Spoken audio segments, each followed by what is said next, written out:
the stage. Mm-hmm. You aren't the one who is who is, the attention is not on you, it's on Jesus, and he is the one who works through the words that are coming out of your mouth or your actions or whatever you're doing, your discussions with this person, but he is the one who has the power to save them. It is not you. Yeah. It does not rest on your shoulders. Your responsibility is to obey, and he deals with the rest. Well, if you look in scripture, using the analogy of sowing a seed. Yeah. And I know that if you're like me, I've heard it a million times, but it's still very powerful image, very powerful imagery. The thought is you're the one who is sowing the seed. And that's the words of God, in whatever form, like you're sharing scripture with somebody or whatever you're doing. You're sowing that seed, and you may not be the one to see it grow. Yeah. You sow it, you tend to it, and you do the best. And sometimes some of the seeds are going to fall on hard soil that is not going to take. Right. And and there's, I mean, honestly, that's not. I mean, it's not your job to. You can't make that happen. Right. You can keep sowing the seeds, you can keep watering and whatever, and it may not grow and stuff. But you did the work and did the best you could. Yeah. And that's good. So, as Christians, we're supposed to continue just sowing the seeds, Yes. watering, and maybe even, maybe it's for just a moment, and the only thing you do is sow the seed, Yeah. and somebody comes along and waters after Absolutely. you. So, I mean, just take, trust in the Lord, kind of listen to what he's telling you and how he's guiding you, and when you see the opportunities, seize those opportunities. Absolutely. And then when you're away from them, all you can do is pray for them. Pray that they take root and grow. Absolutely. And you know what? Now is a great time to start practicing, because we are coming up on Christmas. And in fact, in a couple of weeks, it'll be Christmas. So it is time to, you go into a grocery store, you're going to start hearing Christmas carols being played. The gospel's being preached over secular radio right now, and people just don't know because they aren't familiar with Christmas carols and what they're saying. So it's a great opportunity when people have the imagery of the nativity on their mind, when they have this idea of, oh, this is Jesus' birthday. And this is a great opportunity to be like, yeah, you want to, by the way, I'm a Christian. Do you want to know more about that? And people might be interested in that kind of conversation. They probably have a lot of questions for you. Do you want to know the real story? Yeah, exactly. And it would be a really cool opportunity to take advantage of Christmas, even with family members. You go to your grandma's house and your cousins from so-and-so come over, and you know that they don't go to church. You know that they don't follow the Lord. This is your opportunity to, in a very loving and gracious way, engage them in a conversation about it. And but most importantly, live out that truth in your own life. Don't be the person who's causing arguments and causing up strife. Be the person who makes peace and brings the love of God to the gathering.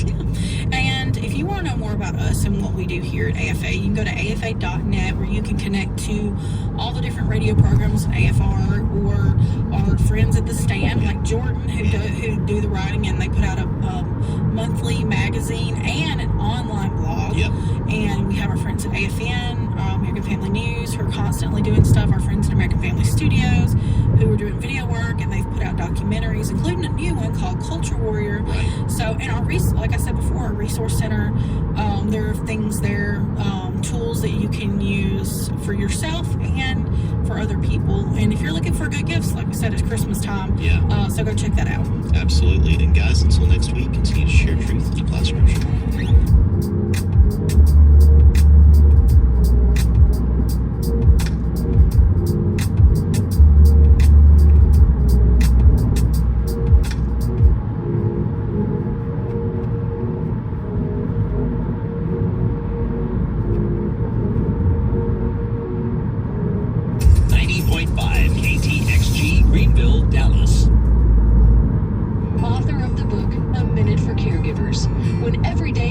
Like Monday.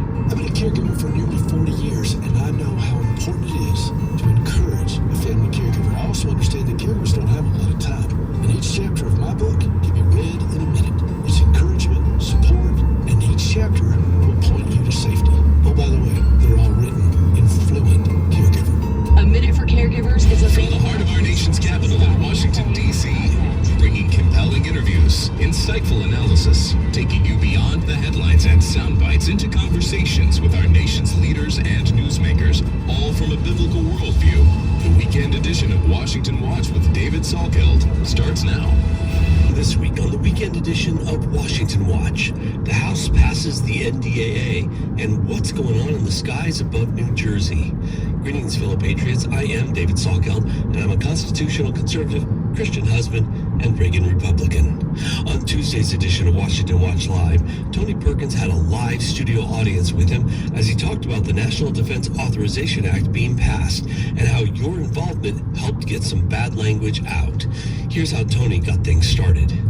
Well, the House and the Senate compromised version. They have come together in an agreement over the National Defense Authorization Act. It's expected to come up for a final vote later this week in the House. Yesterday, key military service organizations announced their support for the NDAA, which they said provides service members and their families the support they need. The annual defense policy bill has also been praised for weeding out the woke policies at the Department of Defense that have made it hard to recruit and to keep good service members. And it left out the language that the Senate version had included to force women age 18 and older to register for selective service, something that my next guest helped lead the charge against in the United States Senate. He was here on the program last week talking about it. You responded, and that language came out. With me now in person to talk more about this is Senator Josh Hawley of Missouri. He serves on 4 Senate committees, including the Senate Judiciary Committee and the Committee on Homeland Security and Governmental Affairs. Senator Hawley, welcome back to the program. Thank you. Great to be with you. And congratulations on, yes. I need one of those soundtracks during the week so I can always have a crowd with me. That language is out. It's out.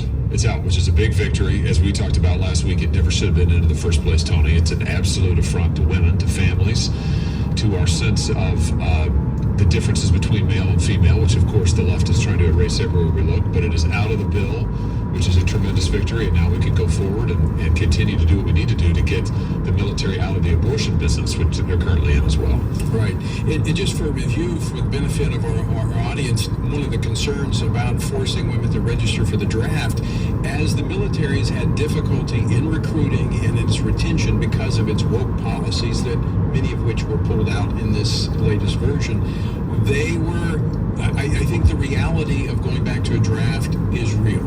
It is real. I mean, particularly as we continue to proliferate the number of conflicts we're involved in. You look at what this administration's done, the path they've led us down. We've got conflicts all over the world. They've committed us in resources and troops, all kinds of places. So the possibility of a draft is a very real thing.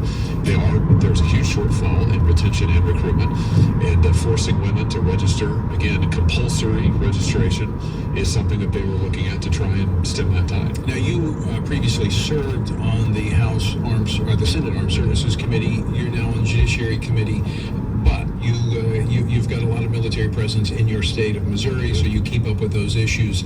Are you satisfied with the current version of the National Defense Authorization Act? Well, I'm still reviewing the final text. It hasn't come over to us yet in the Senate, so I want to look and see exactly what passes that. So you're not of the Nancy Pelosi School of Government where you pass it, then read it? Yeah, I prefer to read it first. Oh, okay. As a general. Yeah, just, an idea. Unusual in Congress, but just an idea. Okay. But I do think that, listen, it's a huge improvement to get out the draft our daughters language. It is a major win to have language in there that prevents the military healthcare service from spending money on transgender surgeries, which is good. I'm concerned that the Biden administration has been spending hundreds of millions of dollars on transgender surgeries through the VA, which I don't like at all. So I want to look carefully at all of that language. But listen, I think this is headed in the right direction, and there's going to be a lot more work to do under a Trump administration. Do you see more accomplishments on weeding out some of the policies that the Biden administration has put in place in these last 4 years? I mean, recall in 2016, Donald Trump ended a Barack Obama-era policy of transgenderism in the military. Is it possible to go back and revisit these things that have undermined the effectiveness of our military? Oh, it is. It's not only possible, I think it's absolutely necessary. And, I'm sitting down with Pete Hegseth, the president's nominee for Secretary of Defense. It's either tomorrow or the next day. And this is something I look forward to talking about. work to get our military back to being the most lethal, ready fighting force in the world. That's their job. Their job is not to be a social experiment for the left. Their job is not to be an anti-family, anti-woman organization. Their job is not to be an experiment in transgenderism. It's to protect us. And I know the president understands that, and I hope that this will be a top priority for him and for his new defense secretary come January 20th. Speaking of our military, and as you mentioned, the conflicts that we have been engaged in, the world's a very volatile place. With what we're going to talk more today about Syria, with the fall of Bashar al-Assad. I cannot recall a time, certainly in my lifetime, but I think going all the way back to World War II, maybe even beyond, where we've seen the world so unsettled. Well, and that's exactly right. And we're facing a peer competitor in China. This is something that none of us have seen in our lifetimes. You think about the Soviet Union, how powerful they were. They never had an economy ever to rival ours. I mean, it's sort of close in the 50s. After that, we blew them away economically. China is already with us toe-to-toe economically. Their military is larger than ours is. So we've got them. We've got Russia, of course. We've got North Korea. We've got Iran. I mean, we've got a lot of problems in the world. Right. And this is why it's important to have a new president. I would agree that about the assessment of China. In fact, I think China is probably the greatest threat, maybe not the greatest short-term threat, but it is clearly the greatest long-term threat to this country. Absolutely. What do we need to be doing on that front? Well, we need to be sending a clear message that we're not going to allow them just to expand indefinitely all across the world. We're not going to put up with their imperialism, and we need to be also sending a clear message we're not going to allow them to cannibalize our economy, which this current president, has absolutely allowed. We are right now, Tony, paying Chinese auto manufacturers who make electric vehicles. We are sending them tax subsidies to make electric vehicles in China and then sell them back to us at a premium. That's our tax money. I mean, it is unbelievable. You would think after COVID, when they withheld the personal protective devices that we needed from the disease that they created, that's right, that we would have rethought this relationship and brought more of that manufacturing onto our own shores, or at least into our own hemisphere. And we haven't done any of that. And in fact, this administration's gone in the opposite direction. Their Green New Deal is just a code for massive giveaways to China. China has benefited so much. Solar panels, where are they made? Overwhelmingly China. Wind turbines made in China. And not just made by anybody, made by slave populations, the Uyghurs, who are an enslaved religious minority.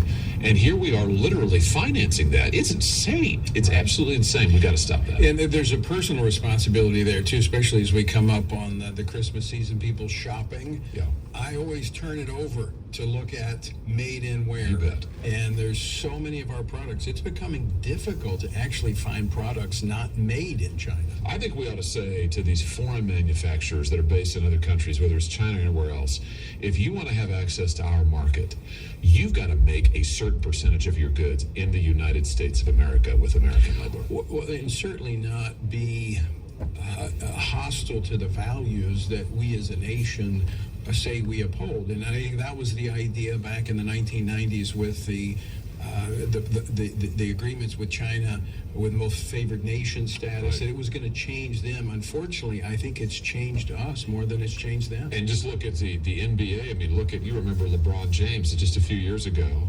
advocating for what was happening in Hong Kong, dramatic crackdown on democracy in Hong Kong, and LeBron James is out there defending the Chinese government. Yeah. Why? Well, it's all about the money. They need the access to the Chinese market. This is your point. It's changed us, not them. We have elevated the dollar more than the almighty. That's right. When it comes to the values and the morality that this country was founded upon. We just have about a minute and a half left. One quick question. As you were Attorney General of Missouri, you did a lot on big tech, tracking them and what they were doing to exploit the American people. Do you foresee, given what we saw during COVID, what's come forward with this administration?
time that we're to advance the concerns of the kingdom of God here on earth. America has entered a critical and vulnerable period from now until January the 20th. Join Family Research Council for Operation Prayer Shield, a 10-week prayer initiative for our nation. From now until January 20th, our country faces global challenges, a transition of leadership, and a lame duck session of Congress.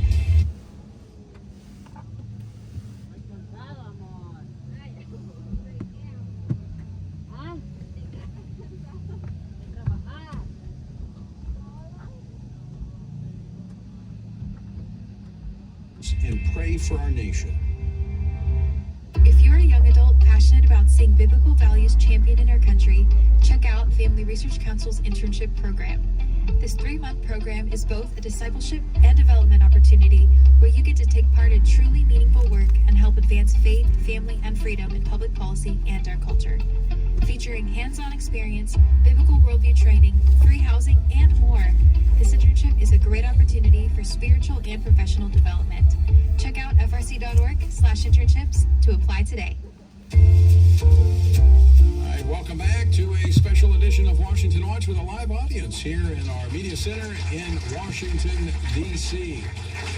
Well, this Christmas season, Family Research Council invites you to join us in shining the light of biblical truth here in our nation's capitals. During this dangerous leadership transition, FRC is serving as a watchman on the wall, protecting faith, family, and freedom from the left's attacks.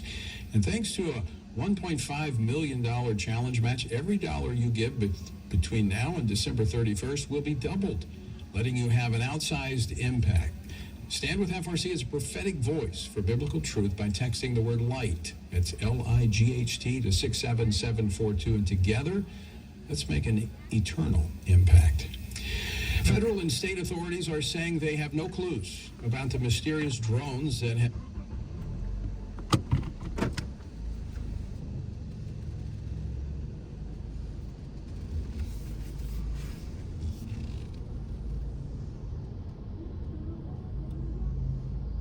answers. And he joins us now to discuss this and more in person, Congressman Chris Smith. He's a senior member of the House Committee on Foreign Affairs and the committee. He's the chairman of the Subcommittee on Global Health and Global Human Rights in International Organizations. He represents the 4th Congressional District of New Jersey. Congressman Smith, welcome to our studio. Thanks for joining us. Tony, thank you very much. This has gotten a lot of news, and in fact, you were going to be with us last night, but one of your sheriffs called you, and there's a lot of concern. So you went out last night drone hunting. Yeah. Is that kind of like snipe hunting? Did you find anything? Well, I talked to many people who have. I gave you this before, card, Espanol. Top people. What was that again? Did I give you this card before? The night before. It says, yeah. Okay, this is for you. And I think one for him too. This is a radio, Spanish radio. I want you to listen to it. And that same night, Yeah, it's Ocean County Sheriff officer. it's a Spanish radio. Of these things coming from the ocean, across the sand, and into like the mainland, suggesting that they're being deployed via a ship. And I can't believe we had a meeting, a Zoom meeting with our governor in Mayorkas several days ago, and the governor's saying there's nothing to worry about. Do we have questions? Which, how do you know that? Well, that's Mayorkas himself. It was like he was clueless. So I've asked the Department of Defense. I talked to our Joint Base commander at the Joint Base, which is a huge, by 3 different services and more, because there are many tenants there. But Army, Navy, and Air Force, about their capability, because they if a drone goes on within their defense perimeter, they will bring it down, or they'll identify it. And he says, we got the capability. I said, well, we need it. But they haven't used it. They haven't used it. So I've asked, and I was at a hearing earlier today, asking the FBI, why aren't you asking the Department of Defense, which has this ability, because the FBI's budget for drones is $500,000, which is, nothing versus the challenge, but the DOD does have that capability. So I'm asking them to, with their own people. They don't want to share with anybody. Well, that's fine. Go and bring some of these things down and find out who they are. And I think we probably will be shocked when we learn China. So just to be clear, the news reports, I mean, this has been growing in frequency, and these are not just like somebody's, you buy off Amazon, one of these drones. These are the size of cars, some of them the size of SUVs, and they're over military installations, they're over electrical power facilities, and the FBI and other reports that I've seen said that the federal government has no idea what these are, but they tell us we don't have to be concerned. And it's absurd. How is that's what I said. How do you know that? You should say, we hope we don't have concerns, but we better investigate. Is this like the Chinese balloon that went all the way across the country? And this may be much worse, because there are so many of them. They've been deployed. They come they'll be there tonight somewhere in large numbers. One of the mayors in Toms River, he got reports of like 5 or 6 of them showing up in Toms River, which is in my district. But the ones coming across from the ocean, that's really the $64 question. I even asked my workers on that Zoom, why can't we follow them and figure out what their origination is? Don't we have that capability? Do we not know if there's a ship out there that they're coming from? I mean, this is the Coast Guard should be going, or the military, find out if that's what their home base is. And you could run these things out of Beijing or out of Moscow or wherever you want to do it. But obviously, we just it's just foolish. We just recognized the anniversary of Pearl Harbor. Yeah. Where, in fact, just down the street here at the National Archives, a few years ago, I went into the vault where members can go to see uncirculated documents, and one of those was the plotting chart of the radar station. And you know where that was made? In my district, Camp Evans. About an hour before the Zeros bombed the Missouri and all the other ships, Battleship Row and all the rest, we saw it on the radar screen and translated or sent that into headquarters. And they didn't do anything. They didn't do anything about it. So we had advance warning back then. It was made in my district. So this seems to be a very serious threat. It could be yet another probe. Yes. By the Chinese or some force to see our responses, just like our failed response with the balloon. I still can't believe the balloon situation. I mean, really. Back in 1998, I wrote the Embassy Security Act, and when we were hit by Al-Qaeda in Dar es Salaam and in Nairobi, I'll never forget, at my hearings, because I held oversight hearings, we had Admiral Crow, who was chairman of the Joint Chiefs of Staff. He spoke and he said, nobody thought they would ever hit there. It was like a soft target. I said, you got to have some imagination to say these are very evil people, and they'll find a soft target and they'll take it out. And now we're dealing with something with, which I find amazing. They're going to infrastructure, critical infrastructure, hovering over there, doing what? So the military is restricted from taking any action. They claim that, but they got to defend the homeland, don't they? It's not just homeland security. I hope they're not going to wait for a call from the White House if hostile forces come over to do something. I know. This is proactive, find out who they are, ascertain it, and then take deliberate action. If it means shooting a few of them down, they can bring them down. They have the capability. Well, if they were flying over South Louisiana, we got some folks out there that can take them down, too. By the way, I should mention that Congressman Chris Smith has passed, in Congress, he has passed more legislation than any other member of Congress, passing 49 pieces of major legislation, which is quite a significant accomplishment. Because getting Congress to do something, well, you've heard that takes an act of Congress. Well, there's a reason they say that. Right. We've got a few minutes left, Congressman Chris Smith. I want to kind of go back to a topic we touched on earlier, and it connects to this topic. If in fact this could be the Chinese that are probing our defenses, or they could be behind these drones. Senator Josh Hawley was with us earlier. We're talking about threats to the country, and certainly we have some short-term immediate threats in the Middle East, but long-term, he and I both agree that China poses the greatest threat to our country and to our values. And in many ways, we're funding them. We're funding our enemies. We are.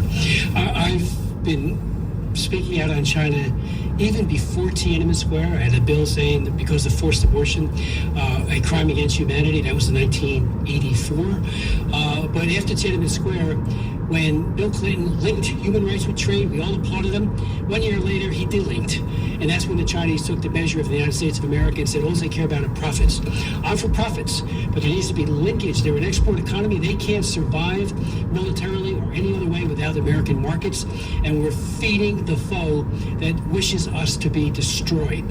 You know, Taiwan, they want to take over because it's an economic powerhouse. They already took over Hong Kong, but the hegemony that they have for the whole region is so real. Just ask the Philippines and the leaders there.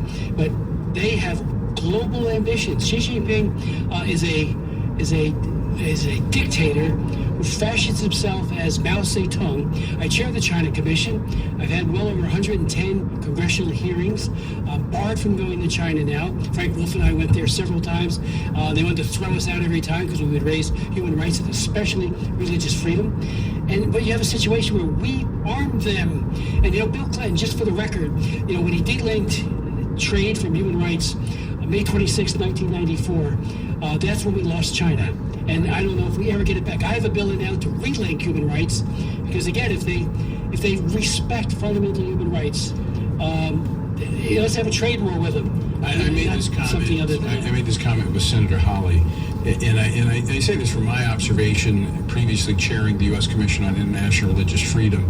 As I watched from a distance when that happened in 1994, that was just prior to me getting into the political arena. When we separated human rights from economic activity and trade, it did more to change America than it did China. That's true. In that we now have devalued human rights, really the rule of law, and we have elevated profit at almost any cost. Oh, great point. You know, we're admonished in the scriptures, do not be conformed to this world. It's bad enough a more secularized society, but when you conform to a Chinese communist dictatorship or communists anywhere who hate God, hate people, the ruling elite are the only ones who prosper, I should say, in a dictatorship. The devaluation is ever present on every area. I mean, right now they're killing people, children, 28-year-olds, to get their organs. I have a bill that passed the House, forced organ harvesting. This is a real thing. This has been documented. The UK did extensive hearings into this. It was rumored, but they have documented the fact that there is organ harvesting, literally killing people for their organs and selling them on the international market. It's become a tourist activity to come to China to get a heart, to get a liver, to get a organ that they're taking from oftentimes religious or political prisoners. That's exactly what they do. And I even had one of the doctors that did them, and he said one of his victims wasn't even properly anesthetized, and they usually take 2 to 3 organs per person, average age 28. I've had 4 hearings on it, and I just can't believe that we can't get the State Department to do more, or the President, and I still can't believe that the Senate is blocking my bill right now, forced organ harvesting legislation. What would your legislation do? It would do a number of things. It would make sure that anyone who knowingly procures such an organ goes to Shanghai and is knowingly procuring it under less than voluntary circumstances. They're held to account. The brokers, the Chinese leaders that are part of this, starting from the very top, Xi Jinping, we can sanction them, make it so that they can't do business here on any other level, and it would require extensive, aggressive reporting by the Department of State, which they haven't done. So it's like they don't want to see it, they don't want to hear about it, they don't want to talk about it, they don't want to have to act on it, and I think they're blocking it over on the Senate side by getting. Well, let's talk about this. We just got a couple minutes left, but the influence, people don't realize it. I was shocked by this because I too have been sanctioned by China. I can't go to China. You and I both. Yeah, so I can't. That slow boat to China that I've always heard about, I can't take it. But China has tremendous influence in our Congress. Oh yes. Talk about that. Well, they often use surrogates. They are in contact, obviously, but they often get many in the business community to do their bidding. They get many in the executive branch to do it, and they do it very effectively. You know, I mean, for years the whole idea was if we just trade more, they will matriculate from a dictatorship to a democracy. I said, you believe that? I'll sell you the Brooklyn Bridge. It's never happened. We've got to have conditionality that is absolutely ironclad about human rights, and if we did that, we would have had a different China. I have a bill right now that says let's relink human rights to trade, and it hasn't passed yet, but I'm going to push very hard for it next year. I mean, look what Bill Clinton did when he brought in Cho Ha-tien. Here's the guy that was the operational commander for Tiananmen Square for the murders that took place there. He goes to the Army War College and says nobody died at Tiananmen Square. I couldn't believe it. There he is, being feted by Clinton, 19-gun salute. Everybody's marching in front of the White House with him and this now the head of their DOD equivalent.